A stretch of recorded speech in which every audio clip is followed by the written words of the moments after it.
Thank you so much, everybody, for joining us today. This is our 39th episode of the Clements Bookworm, believe it or not. I'm Angela Ung, Director of Development at the Clements Library. Today's meeting is being recorded to share online, and in fact, this afternoon you will receive an email with the recording and resources that are mentioned during today's broadcast. Just in case you are joining us for the first time, I just want to tell you a little bit about how we use Zoom. We're happy to have you chime in using the chat function, and you can change that setting to everyone so we can all see the conversation. However, if you have specific questions for Martha, please use the Q&A section. That keeps those questions together for later in the program. And you can also see the questions that other people have. And if it's something you'd like to hear more about, you can use the little thumbs up to upvote that question and reorder it.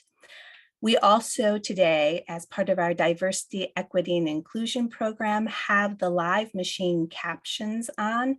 You can go to that button and toggle those on or off as you desire, and also change the size there. I can only control so much of what you see on your screen, so take a moment to make sure that it makes sense to you. You should be able to using side-by-side mode, drag the little line so that you can change the relative size of the slides and whoever's speaking. We won't have a lot of slides today, so when we're talking, you may want to change to gallery view so you see us both at once, or maybe speaker view so it alternates back and forth. In addition, my colleagues Anne and Tracy will be helping out with monitoring the chat and putting items in there. And if you'd like to go to the little 3 dots beside their name, if you're seeing that, you can hide non-video participants. Okay, so this program is brought to you by the William L. Clements Library on the campus of the University of Michigan in Ann Arbor. The Clements Library enables the discovery, learning, and teaching of American history through the collection, conservation, digitization, and sharing of primary sources on paper. I'd like to take a moment to acknowledge the land on which the University of Michigan sits. We're located on the territory of the Anishinaabe people. In 1817, the Ojibwa, Ottawa, and Potawatomi nations made the largest single land donation to the University of Michigan, offered ceremonially as a gift in the text of the Treaty of the Foot of the Rapids, so that their children could be educated in a Western manner. We acknowledge the history of Native displacement that allowed the University of Michigan to be founded. Today, we reaffirm the contemporary and ancestral Anishinaabeg ties to this land and their profound contributions to this institution. In addition, the William L. Clements Library acknowledges that it has and continues to benefit from the original land dispossession and established hierarchies of settler colonialism. Today's episode is generously sponsored by Tom Wagner. Thank you so much, Tom, for all of your participation and enthusiasm for the Clements Bookworm and for this sponsorship today.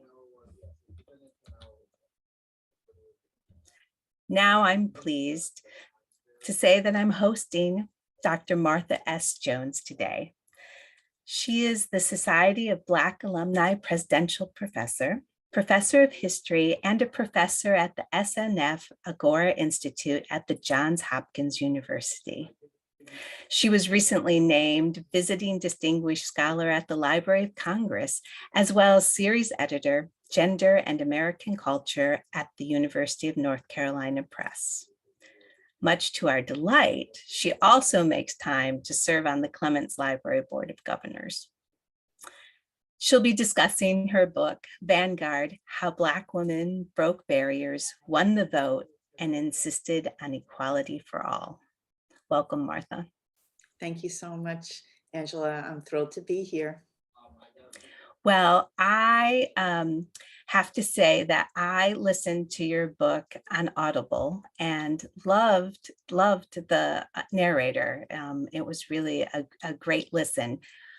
Recently, though, I checked the book out of the library as well because I wanted to see the pictures and I couldn't figure out how to see them on Audible. It claims there's a way, but it was too technologically complicated for me. So I've been enjoying your book in multiple formats. Well, I appreciate that. And I've listened to portions of it on Audible.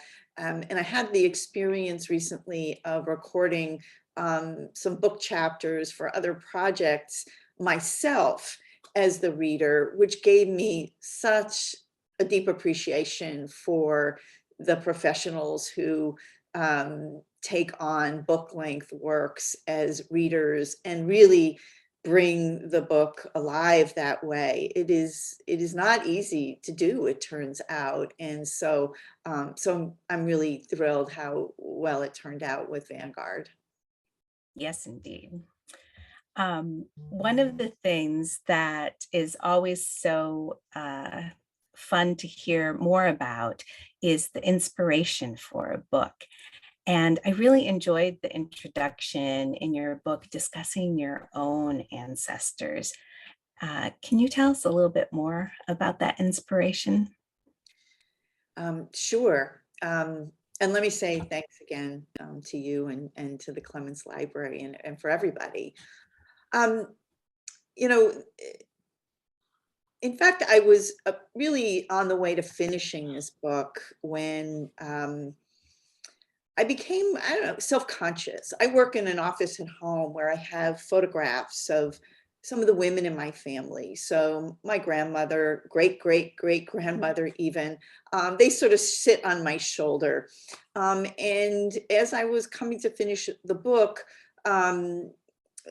I realized that I just knew too little about their stories. I really didn't know how they fit into this, nearly 200 years of a history of Black women and the struggle for voting rights. So I didn't tell my editor, Brian Distelberg, that I was going to take a detour because, gosh, that's not what your editor wants you to do when you're getting ready to, you're driving to finish a book.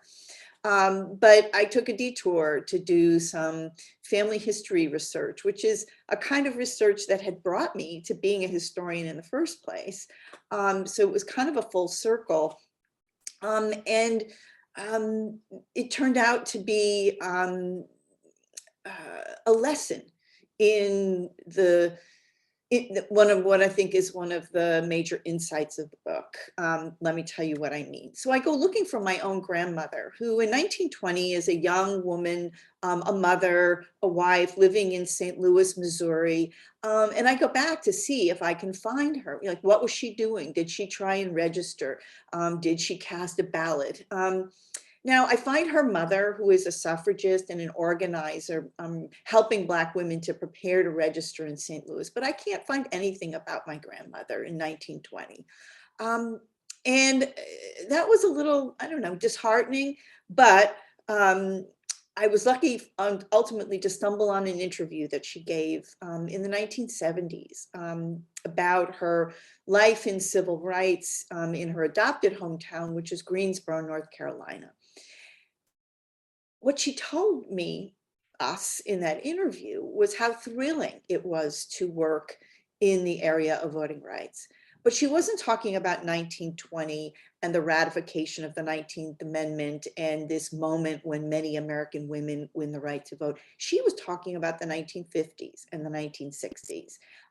because that for her was the essence, if you will, of the story, or the apex of the story of voting rights. So the lesson for the book was that I couldn't stop in 1920. I couldn't end with ratification of the 19th Amendment, because for women like my grandmother, while 1920 was a milestone, they still had to engage in deliberate activism to win the vote, and they don't win the vote, many of them, until 1965. So it turns out, you know, minding your elders and taking that detour really changed my sense about this book. Right, right. Um, I love that. And I know that many of the people who participate in the Bookworm have taken some time to look back on their own family histories. And there's a lot of interesting stories there. And it reminds us of why we study history and how we're all interconnected. Yeah, and I think that, you know, if there was once a time when we understood history, US history, for many of us, to be the history of great men, Mhm. so-called, you know, I wanted to start Vanguard with my own family, as a reminder to us, as a claim about how even our own family stories, as modest as they might be, as fragmentary as they might be, are part of the fabric of telling history. And that's not true only for my family, that's true for all our families. Exactly, exactly. I love that. Well, and I think the storytelling in your book, it's so beautifully woven together, and we get to know the biographies of these Black women activists. So maybe you could tell us a little bit about one of these remarkable women. I know that Jarena Lee is, sort of starts us off as a really intriguing person, and I bet everybody'd love to hear more about her. Well, yes. Though I think some readers are surprised that this book begins with a Black woman who aspires to be a preacher in the African Methodist Episcopal Church. It's the 18 teens and 1820s in places like Philadelphia. For those of us who were raised up on a story about the struggle for women's votes is beginning in Seneca Falls, New York in 1848, I think Jarena Lee is a surprise. But she turns out to be essential to understanding the long story of how even today Black women think about voting rights. And it is through this lens that in academia we oftentimes term intersectionality. But what that means is Jarena Lee is someone who 200 years ago is already at work developing a political philosophy that thinks critically but simultaneously about the problems of racism and sexism. She is called by God to be a preacher. She, as it won't surprise anyone, encounters resistance from the men who are giving birth to the African Methodist Episcopal Church in the early decades of the 19th century. And fortunately for us, she leaves a memoir that recounts in great detail not only the challenges that she faces, not only the thousands of miles that she travels as a preacher. It's incredible. But it is her political philosophy that I was really looking for to try and understand how it was that she understood the problem, right, of her aspirations. And it turns out, in part because she leaves us a memoir, she leaves a record for those women who come later who are thinking more expressly about political rights. Well, they are already drawing on these early ideas that come from someone like Jarena Lee. Definitely. Um, I I mean, I think that we see throughout the women that you talk about the role that the church plays in shaping these women, and also that constant struggle. I mean, you're talking about the resistance that she found, but we see that with many of the women in this book. So sometimes they're supported and encouraged by the church, sometimes they're seen as a threat. Maybe you can talk a little bit more about that difficult and interwoven thread. Sure. Fast forward, if you will, from Jarena Lee to the end of the 19th century. Now we're in a moment, I think, that's more familiar to students of the story of women's suffrage. It's the 1890s. And what had been a splinter among white suffragists is being reconciled, and we have the founding of the National Association, National American Women's Suffrage Association. Gosh, those acronyms will really twist your tongue. But NAWSA is founded in 1890, and this is going to be one of the principal organizations that steers the campaign that wins the 19th Amendment in 1920. Well, Black women don't join NAWSA in important numbers. And part of my work was to ask, so where were Black women? And where they were founding an organization called the National Association of Colored Women. And this will be that organization that leads Black women, tens of thousands of them, in the campaign for voting rights to 1920 and beyond. But what's important about the founding of the National Association of Colored Women is that it is founded to an important degree by church activist women, women who have cut their teeth debating power and politics and leadership and more within especially Black Methodist and Baptist churches. And those veterans, those women veterans of those struggles within their churches, take their sensibilities, take their political skills, take their organizational skills and more, and bring it to the National Association of Colored Women. And that helps us appreciate that there is always a back and forth and a give and take, if you will, between the politics of church and the politics of civil rights, for example, the politics of church and the politics of women's organizing. And that thread is one we know, I think most of us, when we think about the modern civil rights movement, but it's not a story that begins with the modern civil rights movement at all. It's really part of the old story about how Black women come to politics. Definitely.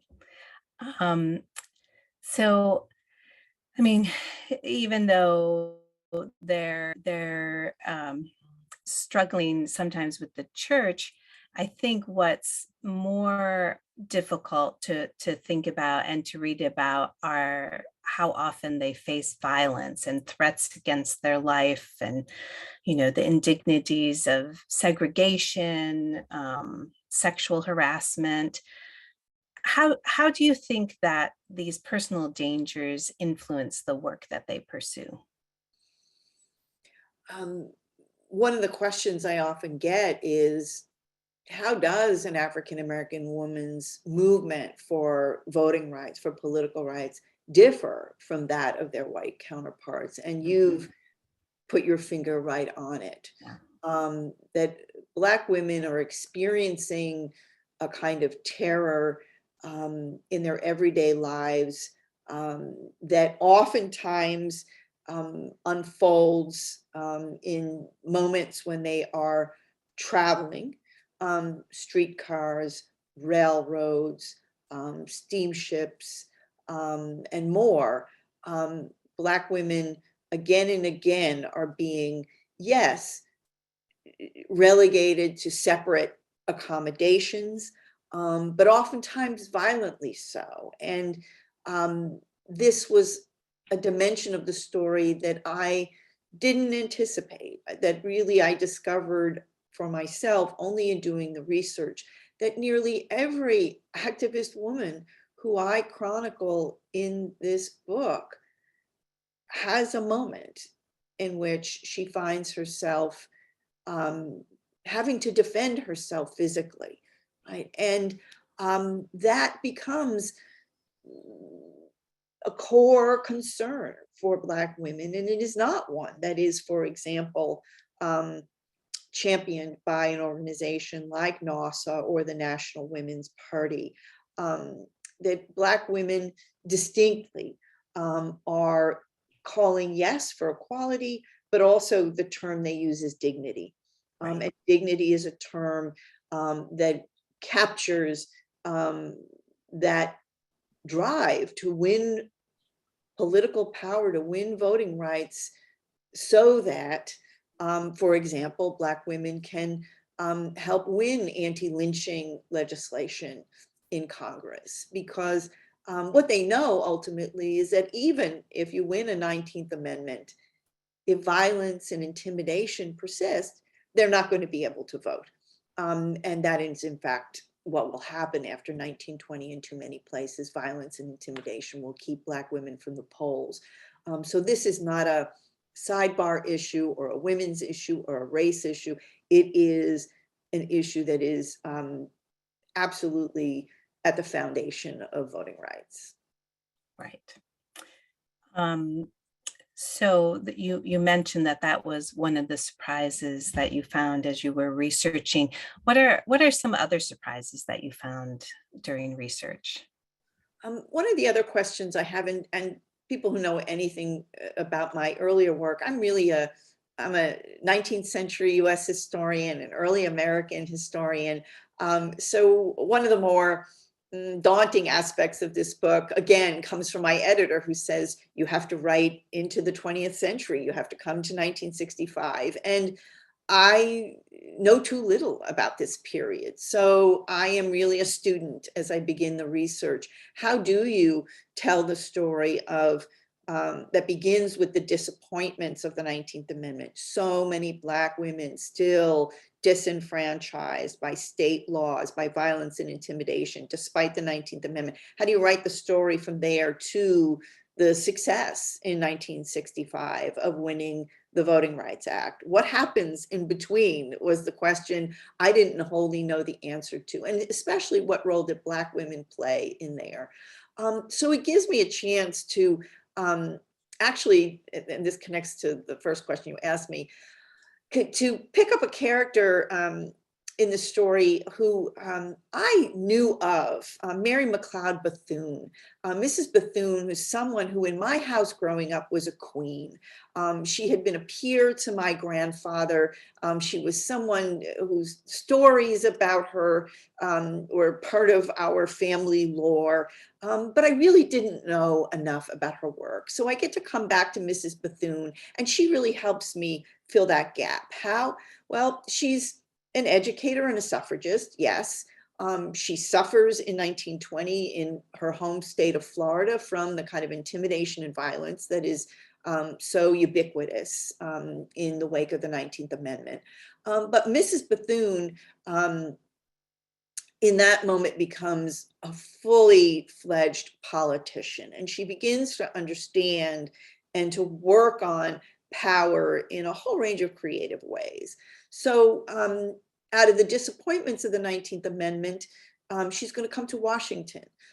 She's going to found the National Council of Negro Women. Now, this is going to be an umbrella organization. It's going to bring Black women's political organizations of all sorts together in Washington as a lobbying force, right? So Mrs. Bethune understands that even when you're disenfranchised, right, that there is still the possibility of influencing law and politics and policy through lobbying.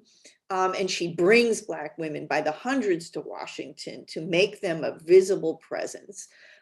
She wins the friendship of Eleanor and Franklin Roosevelt. And this becomes part of her strategy, building allies. And she will be essential when President Roosevelt goes to construct what is oftentimes referred to as his Black cabinet. Now we're in the years after the Depression. Roosevelt is building this new vast administrative state out of the New Deal. And Bethune is there to bring Black issues to him, to bring Black leadership to the table, and ultimately to bring Black experts to Washington to be part of the work of recovering from the Depression. What she learns and what she teaches us is that not that voting rights is unimportant, because of course they are, but what she teaches us is that even in the face of disenfranchisement, Black women are doing the work of politics in ways that are of really essential consequence, right, to their families, to their communities, and more.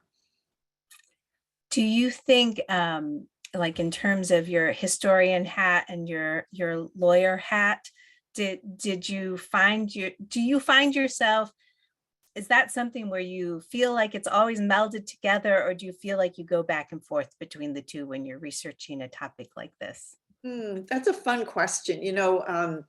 I said recently to someone, I didn't think this was a legal history of the voting rights. I thought it was a political history. And they said, oh, no, no, no, no, not so fast, right? And which is to say that part of what I've always been interested in is grappling with those moments in which law fails us, when law falls short. And so partly Vanguard is a story of how two major constitutional amendments, the 15th Amendment in 1870 and the 19th Amendment in 1920, really fail Black Americans by their terms and by their implementation. And my contribution is to tell the story of how Black Americans, in essence, breathe life into those amendments by their political struggles out of the kinds of disappointments that are part of the early chapters of this book. So I think in that way, I'm always thinking with my lawyer's hat and really wanting to hold law, accountable, right, for the major kind of place that it occupies in our nation, whether it's in local and state legislatures, or it's in a place like the Supreme Court. Law occupies a tremendous place in our national story. And sometimes my work is about holding law accountable to the power that it wields, and asking how it is that major lawmaking institutions do and do not respond to the profound challenges of democracy. I am not going to segue right now, folks, into a discussion about where we are in 2022, but I do want to say that it turned out for me that telling the story of Vanguard and the struggle over voting rights at critical junctures in our democracy was more of a present day story than I imagined when I started the book.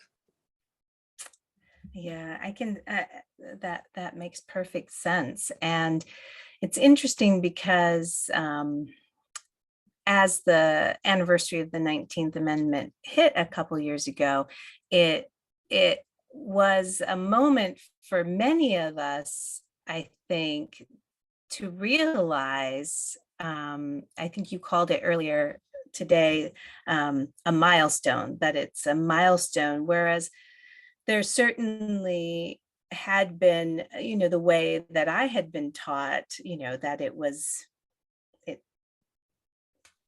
ta-da, I don't even know how to articulate it, but that it there it is and it's finished. But having Native American ancestors, that wasn't their moment either. And so talking about the 19th Amendment as a milestone, I think that sums it up well and helps us to see that longer history.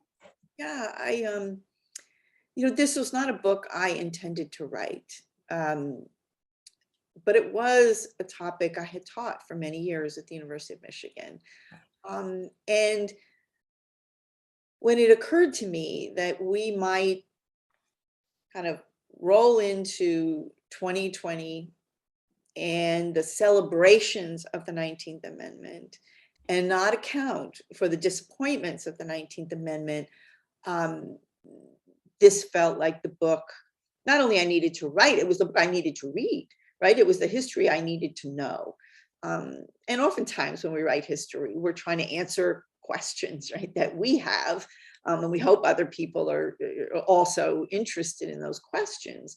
And it was not untrue, right, that in the spirit of celebration mixed with commemoration, there's a temptation to fall into myths and to partial truths, right? The myths are, that the 19th Amendment guarantees American women the vote. Well, that's just not true on any score. The 19th Amendment doesn't guarantee anything to American women. However, for some American women, the 19th Amendment is a profound disappointment. And that is true for Native women, for Latinx women, that is true for Black American women, Asian American women. So it felt important to find a way both to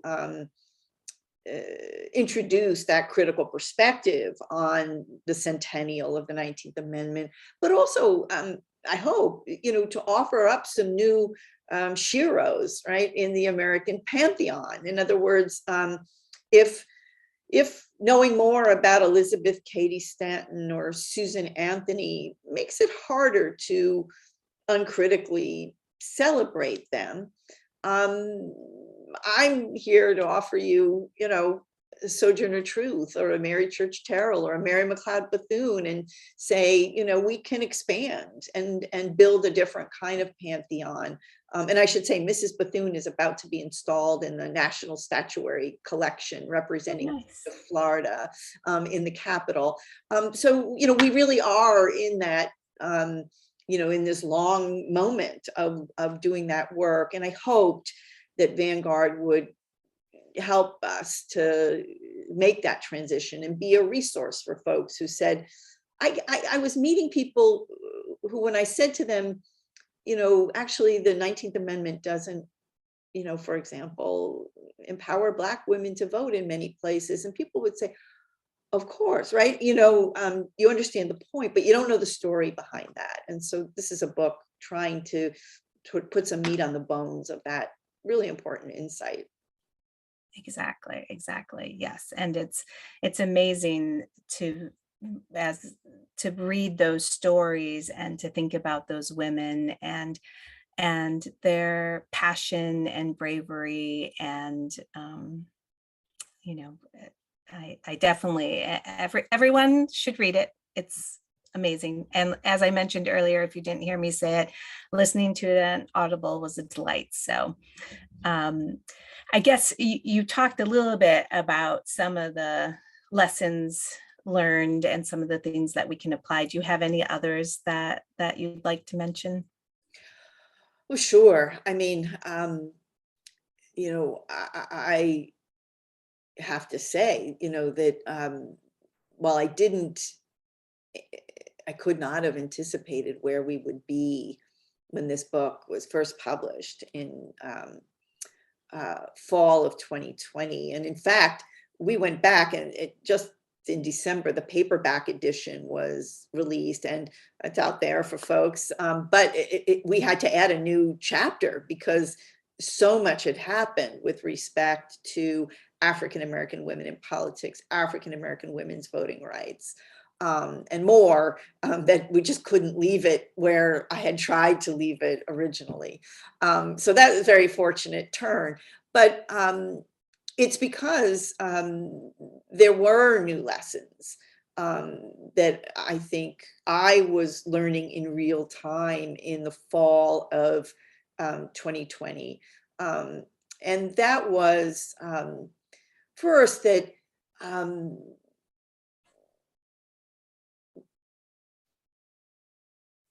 promoting this history is more than the politics of representation, which is sometimes, I think, regarded as a superficial kind of brand of American politics.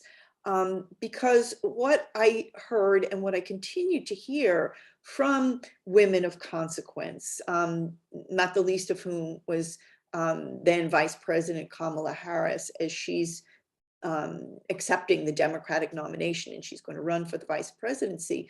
She gives a speech in which she invokes 6 of the women from Vanguard to help Americans understand the political tradition, right, out of which she has emerged. And those women do not include Elizabeth Stanton or Alice Paul, but they do include Mary McLeod Bethune and Mary Church Terrell, Shirley Chisholm. And so, in a sense, in order to be, I think, politically savvy, politically tuned in to the force of Black women in politics today, it's necessary to understand where they come from. I think the other lesson that was important for me is sort of a 2-part one. One is that the women I write about have got their sleeves rolled up, right? And they are in the trenches, right? In marches, on the pages of newspapers, as protesters and more. They've always got their sleeve, on election day, all of those things. They've always got their sleeves rolled up. They're always doing the work. And that is, I think, a lesson about American politics, right? That there's no substitute for doing that hands-on in the trenches work. That is how politics happens in this country. It's not political philosophy, right?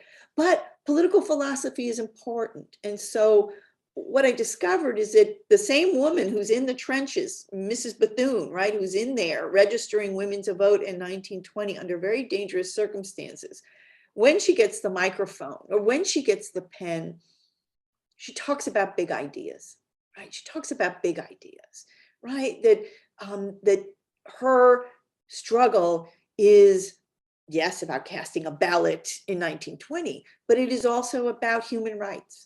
It is also about democracy, right? It is also about those big principles. And so I think that our ability to walk and chew gum, right? To do the work in the trenches, but also to hold up, right? And insist upon our best ideals is, I think, a timeless lesson about politics.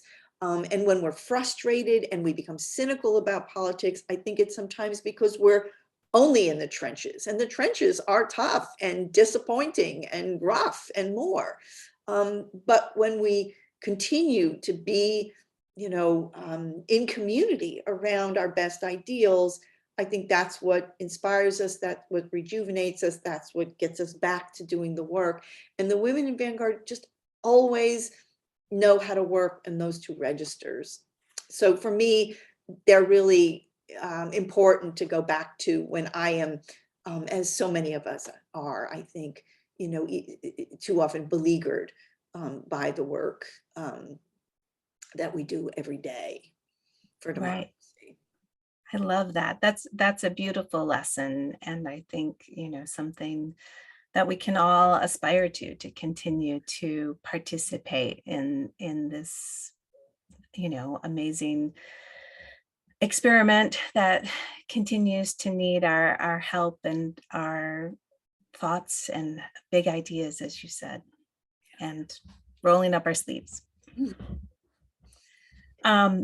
Well, is there any story within Vanguard that we didn't talk about yet that you feel like you want to share?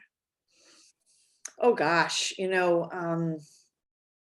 sure. You just push the button, and I've got stories from this book, but I want to mention one character, if I could, because she is my favorite, and it is the 19th century activist Frances Ellen Watkins Harper. Now, some folks have likely encountered Frances Harper. She's born in Baltimore, settles ultimately in Philadelphia, She is a young Black woman educator in the 1840s into the 1850s. She emerges as a poet first, then an anti-slavery lecturer of great eloquence. And by the 1860s, she is also very much engaged with the struggle for women's suffrage. And she is at some of the most fraught meetings of the 1860s, and that old coalition of abolitionists and women's rights advocates, Stanton, Anthony, Douglas, Phillips, Garrison. What are they going to do now that slavery has been abolished? The Constitution is being amended. Who is going to get the vote? Who is going to be able to step through or break through, right, in American political culture as a consequence of the Civil War and more? Men, women, Black men, etc. That's the debate. And Frances Harper really steps to the fore to challenge everyone. Again, she lifts the bar high. We are all bound up together, she says, in one great bundle of humanity, right? The measure of society, she says, is the station of the weakest and the feeblest. Harper comes not to talk about Black women's votes or white women's votes or Black men's votes, though that's the work in the trenches that has to happen, right? But when it comes to principles, she wants to remind her allies, right, that the goal is human rights, right? It is, the goal is a nation, right, that does not countenance any of those man-made differences like sex and race that have so long plagued the nation. She really is someone, I think, who sets out what become the terms of an organization like the National Association of Colored Women later in the century, and someone who is also thinking about next generations. She has a daughter, Mary, who she's training to be an elocutionist, and someone who will go on the public speaking circuit herself. So I love Harper. She's prolific. If you're inclined to poetry, read her poetry. If fiction is your bag, read her still deeply compelling novel, Iola Leroy. Her political speeches are collected and more, but she's someone who I think speaks to me, certainly, but I think really speaks to the essence of what Black women are bringing to and how they are changing the terms of American politics as far back as the 1860s. So thank you for that opening, because I talk about her any day, all day. I love that. Yes, thank you. I'm watching some questions come up in the Q&A section, and I'm thinking I will bring up a couple of slides and make a couple of announcements, and then we'll move on to the Q&A. All right. So let's see. All right. I just want to mention to everyone that in memory of the late Dr. Julius S. Scott III, who passed away in December of 2021, Dr. Scott's colleagues, students, friends, and family have spearheaded fundraising to create an endowed research fellowship in Caribbean and Atlantic history at the Clements Library in his honor. Dr. Scott was a lecturer in Afro-American and African Studies at the University of Michigan and author of the groundbreaking book, The Common Wind, Afro-American Currents in the Age of the Haitian Revolution. The Clements Library is deeply grateful for the honor of being able to carry on this work through support of future scholars. So if I think we'll put a link in if anyone would like to contribute, but we wanted to mention and honor Dr. Scott. Oh, go ahead. I'm just gonna say, I have to say thank you to you all for making this opportunity possible for all of us, an opportunity to honor Dr. Scott. You know, he was the person who introduced me to the Clements Library the very first time I visited the University of Michigan campus. I was just visiting, and he said to me, this is the place you must know. This is the place you must spend your time. And he was right. And I'll say he told a very funny story about how back in the good old days, whoever was in charge over at the library used to let him stay in the library overnight when he was doing his research. We don't do that anymore, I suspect. But back in the day, he told me folks would just quietly lock up the building, and he would stay the entire night doing his work. And I thought this was like a researcher's dream. So forgive me, but I'm just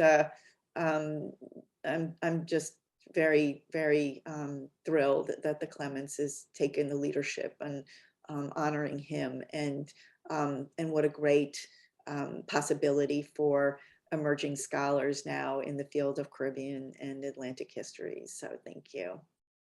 Well, thank you. Those are lovely stories to hear. So thank you so much. We want to remind people that if you have a chance to head to the Saginaw Art Museum, our online exhibit is there in person.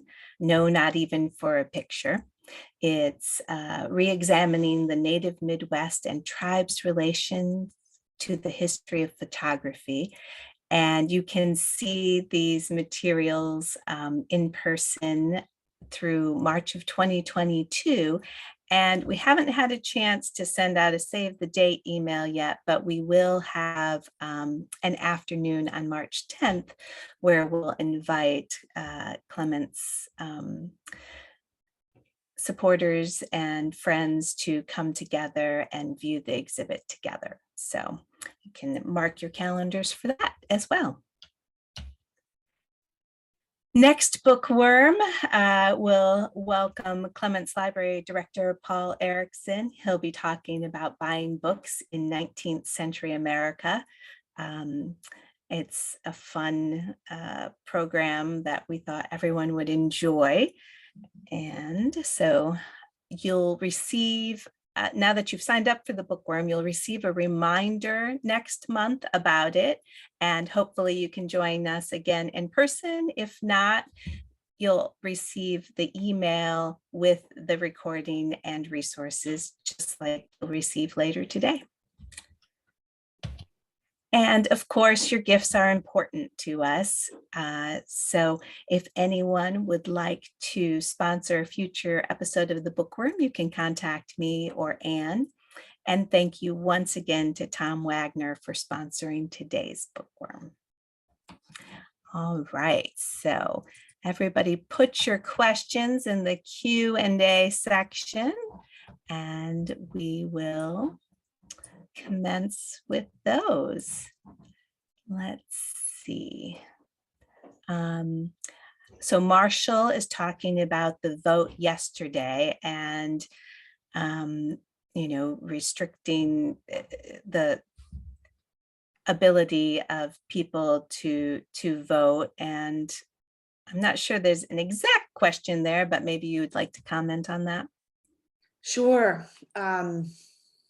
Thanks for the comment question. And one of the unsettling and eerie things about bringing this book out in the fall of 2020 was that it dovetailed unsettlingly. The stories of 1920 dovetail unsettlingly with the stories that was beginning to unfold in the fall of 2020. On the one hand, a Congress that was unwilling, unable to meet the challenges, to respond to the high bar that was set by constitutional amendments like the 15th and the 19th Amendments, right? A Congress that was unwilling to give teeth to those amendments such that Americans really would be guaranteed, promised the vote by the Constitution. So there's that. And at the same time, while the details differ, what Black women face are state laws that the 19th Amendment does not in any way abrogate. The state laws that have disenfranchised their husbands and their fathers and their brothers now confront them, whether that is poll taxes or literacy tests or grandfather clauses. You know, today we'd call them voter ID laws and the like. But these laws that are neutral on their face, right? And that they don't say Black people can't vote or women can't vote or Black women can't vote, but are structured in a way that function to keep Black Americans vastly disproportionately from the polls in 1920. So it is for me, I think what I would say as a kind of, and as an insight, if there's an insight to be had, is that in our democracy, voting rights has always been a struggle. Voting rights has always been as much about voter suppression as it has been about expanding access to the ballot. There's almost no period in our history when we don't see those two dynamics working in tandem with one another. And so here we are in the 21st century, as Marshall is pointing out, witnesses to, victims of, and struggling against another wave of voter suppression. That is our version of democracy. It is not, I don't think, the facet of democracy that we might be most proud of, but the stories of Black women in 1920, I think, prepare us to understand not only what's happening in our own time, but to understand and appreciate the political struggle that it will take to overcome some of what's being set in place in our own moment. Thank you. Yeah, thank you, Marshall. Tom is wondering, did many of the Black women face the strongly pronatalist orientation of most of the early Christian churches? That's a good question. I think the answer is no, at least not in my reading. Mostly the women I write about are affiliated with Black Methodist, the African Methodist churches, and the Black Baptist churches. And these are institutions that have always been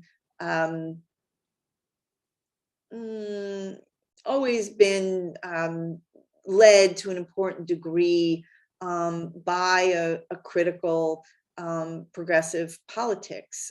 These are institutions that have their origins in the critique of racism and slavery, and are going to struggle. Many of them at the end of the 19th century is probably the moment that's most interesting for your question, Tom, as Black women gain power and authority and influence, much of it won by very effective fundraising and the support, the material support for the institutions. Black women have a kind of leverage in their churches that means they are going to affect politics and policy throughout the institutions. So by the end of the 19th century, Black churches are consumed by important debates about, for example, should women be ordained to the ministry? So this is where the debates are turning for Black Methodists and Black Baptists by the end of the 19th century. It's a debate that continues until today, but I think it has a somewhat different cast than the one you're thinking of. So thank you for that. Tom is also thinking about how radio and TV starts to play a role in how people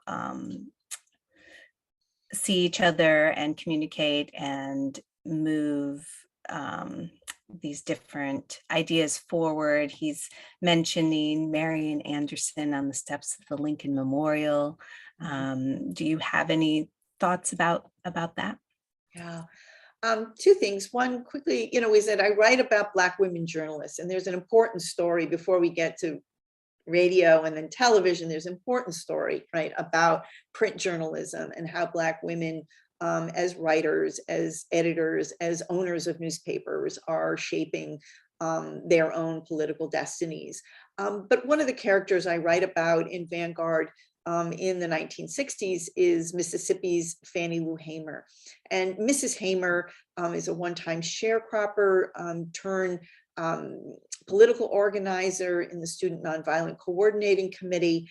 Perhaps some of you have seen clips from her appearance during the 1964 Democratic National Convention before the Credentials Committee. Mrs. Hamer has come to Atlantic City in 1964 looking with a Black delegation, the Mississippi Freedom Democratic Party, looking to displace the all-white delegation that is representing the state of Mississippi. We are in the thick of the struggle for voting rights by 1964, and Mrs. Hamer's claim is that any delegation that was selected without the input of Black voters in Mississippi is illegitimate, and she has brought her own delegation to be seated.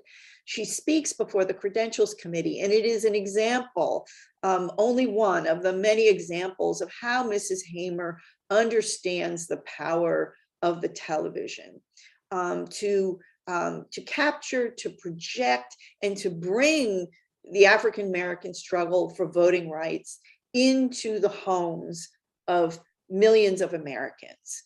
Her speech is so provocative. It's 8+ minutes, and you can watch it on YouTube, and I highly recommend it.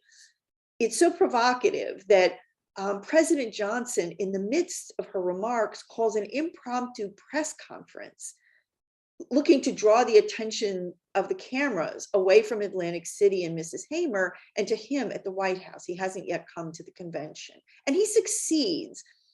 But what he's not able to control for is that the cameras continue to roll and they capture the whole of her remarks, and they are then played that night on the national news.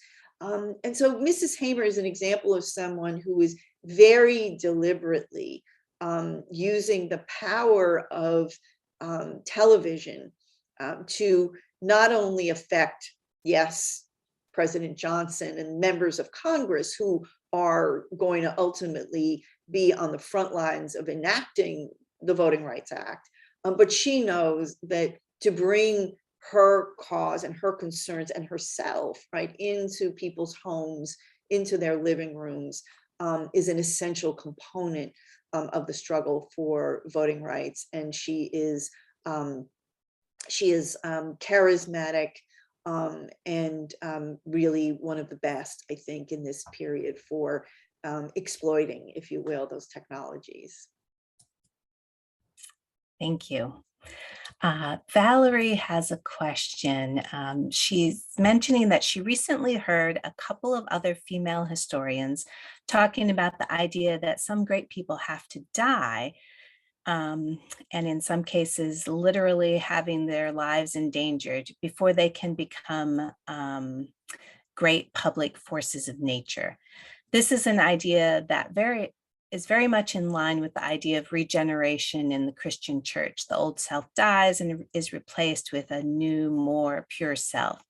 Do you see this in the experiences of Black women who publicly fought for the vote, having come out of the Black church? I think this narrative of rebirth, of regeneration, is a very common one in the memoirs of the women I write about. We spoke earlier about Jarena Lee, and it won't surprise you, right, that Mrs. Lee in her narrative dwells on that moment in which she is nearly defeated, right, in her terms, by the devil, nearly fooled, nearly tricked, until she understands the genuineness of her calling, and can commit to it. So this is more metaphorical than it is literal. But Ida Wells, at the end of the 19th century, will tell a kind of conversion story. Wells, who becomes the great champion, yes, of women's suffrage, but also of anti-lynching legislation. Wells tells the story of her having, in a sense, accepted the propaganda around lynching. And the propaganda around lynching said that those men, Black men who were lynched, were wrongdoers. And she said for a long time, she accepted that, until her friends and neighbors became men she knew in Memphis, Tennessee, were lynched. And she has a kind of conversion, right? And a rebirth, and now a kind of commitment, an evangelical kind of commitment to the cause of winning anti-lynching legislation. So the answer, I think, is yes, right? That these are women who, when they have the opportunities to tell their own stories, are very mindful of the tradition, right, of Christian conversion and storytelling, and adopt it, even those who are speaking more in the secular realm. Thank you for the question. It's a wonderful question. So Howard is wondering about the husbands and or families and how they responded to the activism of the women in your book. Yeah. Well, I've mentioned Jarena Lee a few times, and I'll say that Jarena Lee, one of Jarena Lee's transformational moments is when her husband, who is a AME preacher, dies. She returns, right, to this question of her calling. And so there are certainly many moments in this book in which we can see the expectations and the obligations of husbands, of children, of family, of gender norms and more, holding women back. But very often also, I think, I hope Vanguard shows, are the ways in which Black men and women are very much partners in this work. Mary Church Terrell, herself from Tennessee, educated at Oberlin College, a teacher and educational activist in Washington by the end of the 19th century. Terrell is married to a man who is one of the few Black federally appointed judges still standing after the advent of Jim Crow. And Robert and Mary Terrell are very much a team. She is more the activist than is he. She travels, she lectures, she puts herself at great risk. She publishes, she raises their daughter. And we have their letters, her diaries, through which we can appreciate the companionate nature of their marriage. And so it's a varied story, I think I want to say. And certainly after the disappointments of the 19th Amendment, Black men and women are thrown together in the struggle for voting rights. It is no longer one that can be bifurcated by gender. Both the 15th and the 19th Amendment have been, in too many cases, failures, and Black women and men come together in that struggle for voting rights over the next decades. Thank you. Damon was struck by the mentions of the AME Church and just wondering how much church history is included in the book. There's a whole lot of church history in this book. And this book gave me a chance, frankly, to come back to the church history that had been in my first book, All Bound Up Together. Because I think you can't tell the story of Black women's politics without the AME Church, without the Black Baptist churches in particular.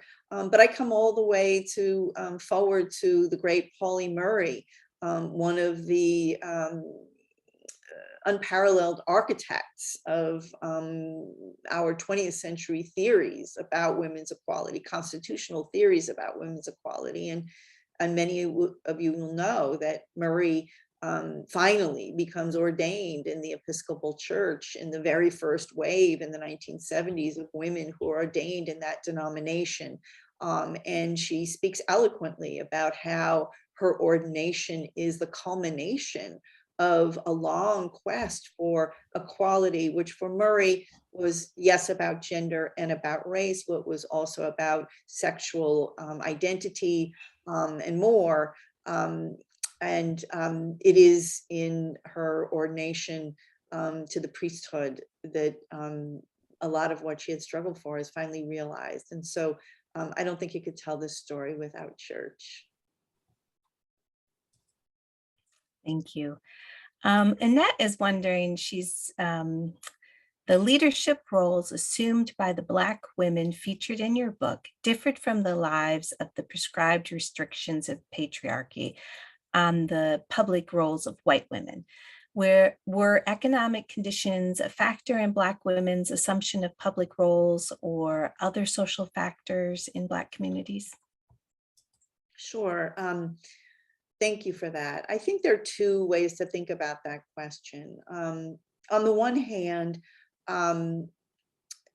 many of the women I write about are called and compelled, right, to bump up against and to defy what might be predominant notions of gender conventions in any period, and they are called to do that in part because they recognize the enormity of the struggle for African American political rights, for example, and they believe from the outset, as Jarena Lee does at the beginning of the 19th century, that the work to be done requires the efforts of everyone, including women. So there is that sort of deep pull, right, into public life and across the barriers that might said to be in front of them. But I think the other part of your question is important, which is that most of the women I write about are not middle class privileged women who would live cloistered lives in any way, in any sense, right, in any case. Because they are women who work, who labor, who support their families, sometimes with husbands and partners, and sometimes alone. And so these are not women who know a world in which they might be tucked away in some imagined domestic sphere. Even their homes are places of work, whether they are taking in laundry or they are taking in boarders. But these are women who labor as well as women who are engaged in political activism. Right. Tom is wondering if you happen to know the proportions of Black women voting today in comparison with Black men. I don't know the answer to that, Tom. It's a great question, and I'll point anyone who's curious about these kinds of statistics to New York University's Brennan Center, which I think is sort of the most informative hub for thinking about voting rights and voting behavior today. What I can say is that Black men and women do not vote in lockstep with one another. Black women have since 1920 until today, by and large, voted as a bloc. It's a strategic approach to voting rights that is developed in the 1920s by Black women who are looking to move the needle on particularly local and state level contests. And we still see that today when we look at the results, say, of the 2020 national contest, Black men less so, and of course contrasted with white women who are really split across the parties. Black women represent a very distinct voting constituency even today. But the Brennan Center at NYU, I recommend them to you. Thank you.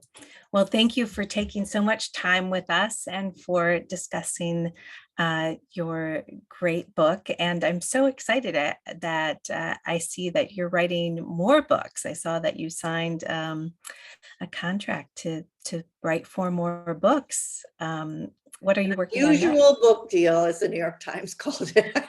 What that means, but take that as you will. But yeah, there's more to come. What are you working on next? So right now I'm finishing a family memoir, a history, a very personal history of slavery, sexual violence, and its legacies across many generations in my own family.